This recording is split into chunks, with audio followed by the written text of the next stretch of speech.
It's November 24th, 1893, and another remarkable event is about to be uncovered by Arion, Rebecca, and Olly, the Retrospectors.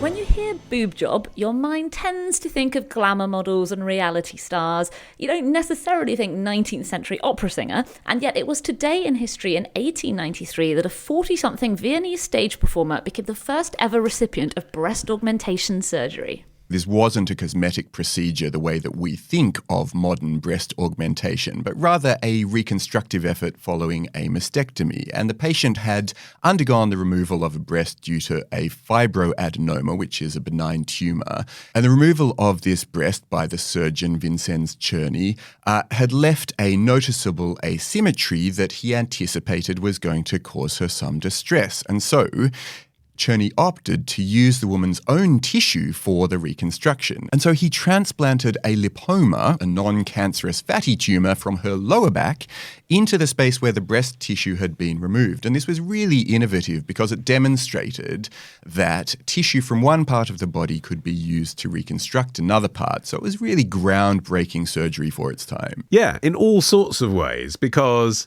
at the time, if you could get a mastectomy at all, it was believed that reopening one could encourage tumours to return and spread. So the idea of actually filleting a bit from another part of your body with a tumour in it, albeit a benign one, and stuffing it in the area that you've just operated the cancerous tumour from was novel. And then, you make the distinction between cosmetic and reparative work here. But he is, Czerny, sometimes called the father of cosmetic breast surgery, still looked at by boob job practitioners, as we understand it in the Pamela Anderson sense now, as the person who innovated the first of these things. Because although this was as a result of the patient having a mastectomy, it was still nonetheless aesthetic. And so he was innovating so far ahead of his time at this point. You've got another, 70 years before anyone does anything like this again. Yeah, Czerny was really on the cutting edge of cancer surgery, which was the cutting edge. That's unfortunate, isn't it? But that's fine. Keep it. 8 years before this, he'd become the first person to perform a partial kidney removal to remove cancerous tissue. A few years before that, he was the first person to perform a total vaginal hysterectomy. So he was really pioneering in this particular field. And so this was yet another area where he was innovating. Kind of interestingly about this first breast augmentation, the breast that had been augmented actually ended up slightly smaller than the other one once the injuries had healed. For the first half of the 20th century, surgeons were experimenting with other materials. They knew that there was a market for this kind of procedure, but obviously they also knew that it was on some level going to be cosmetic, and that obviously women would want something that, looked and felt like the real thing. So they experimented with things including some, I think, makes sense. You can see how this would work in practice. Rubber, sponge, ones that are less good, glass. That's not a good idea.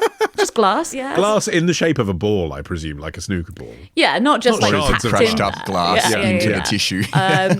Ivory, just because that feels like something that you would do in the year 1900. You're we're using it to make everything else. So I feel like they had ivory everywhere. Like that was just a very easy to come by material, like plastic. Yeah, and these things obviously did not work. They didn't look or feel very good, and the side effects usually included a lot of discomfort, scarring, lots of distortion. So cosmetic breast surgery was something you would only resort to if you had a very severe disfigurement. You wouldn't just nip in for a little perk up.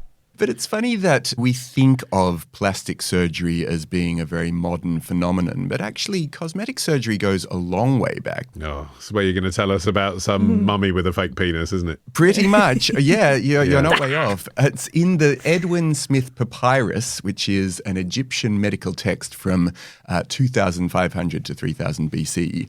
And the text describes a repair of broken noses in a technique that's very, very similar to modern rhinoplasty. They used simple techniques such as repairing damaged ears from around the 1st century BC, but very much for, aesthetic purposes. They weren't repairing earlobes so that the ear functioned better. They were doing it so that people felt comfortable about the way that they looked. And actually, I was only half joking about the mummies, because also in corpses, is where you get a lot of this stuff being innovated, isn't it? As we've said before, surgery was risky, so don't do it on people who are alive. But when someone's dead, making the body look better by reconstructing a bit of an ear or a bit of a nose, that happened a lot for thousands of years. Absolutely, yeah. And it's interesting that you mentioned kind of people tinkering with the dead, because one of the things that held back the Romans, and then also a lot of the era that takes us through to the Middle Ages and beyond, that is the reason why cosmetic surgery sort of snuffed out for a while, is because the Romans believed that you shouldn't dissect humans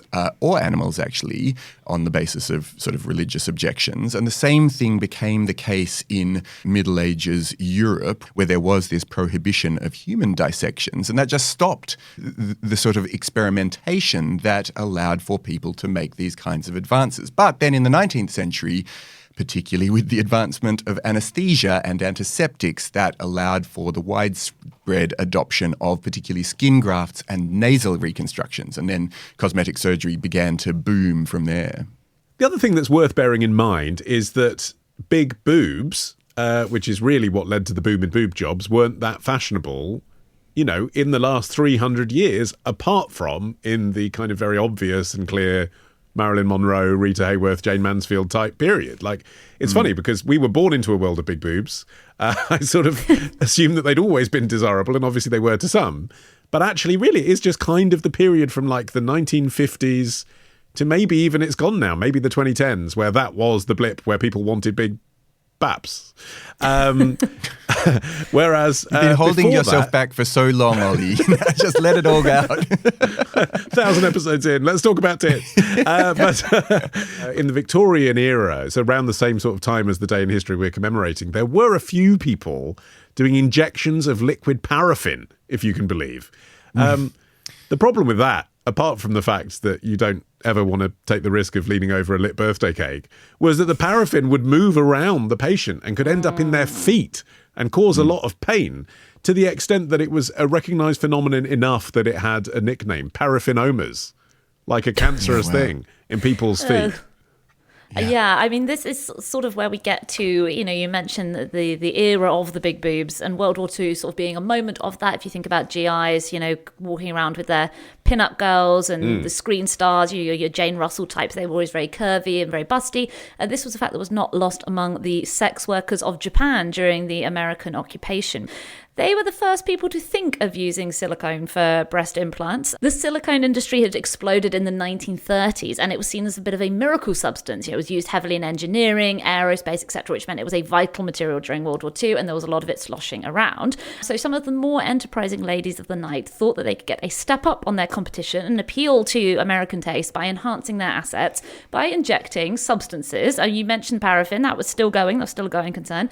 Goat's milk, which just feels like one of the more benign ones, petroleum jelly, and silicone gel. And as you can imagine, injecting black market silicone directly into your breast is actually not recommended. No. Often led to infection, sometimes even a form of gangrene known as silicone rot.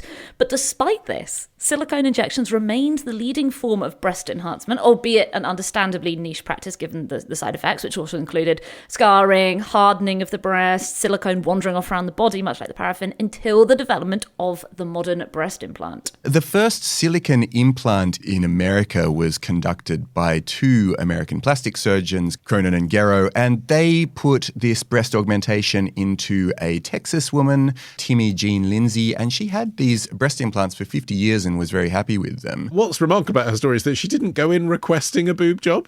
She went in to see these two plastic surgeons because she wanted a tattoo removed. The tattoo happened to be across her cleavage. And while she was in there, they're like, have you ever thought about making these a bit bigger? An extraordinary consultation. Wow. And the previous way that they'd tested this technology was on a dog called Esmeralda. That was the only proof that this might work. They asked her if she was interested in being a volunteer for the breast implant, and she said not really, but she had always wanted to get her ears pinned back. And in a way that sounds extremely dodgy and unethical to us now, they said, yeah, we'll do that too if you get the breast implants. Like, so when you go to W.H. Smith and it's like, do you want a whole nut with your copy of the Daily Telegraph, isn't it? Yeah, but really, how one of the two surgeons got the idea for the breast implant, Dr. Frank Gerow, he apparently got the idea after grabbing a blood blood bag and noticing it felt kind of like a boob, proving it is possible to have good ideas when you're horny. Did he then go and sort of frantically do some experimentation on dogs' ears to be like, I got to learn how to pin back this dog's ears so that I can stick these new boobs into this woman who's willing? I've just never done the other thing before. I don't know how to pin this back, but it does feel a bit like a vagina. I wonder if I can do something with that. I've got to stop this now, Dr. Gerow, please. Now, This episode first aired last year exclusively to members of Club Retrospectors. Join today and unlock a new episode this Sunday. Patreon.com/retrospectors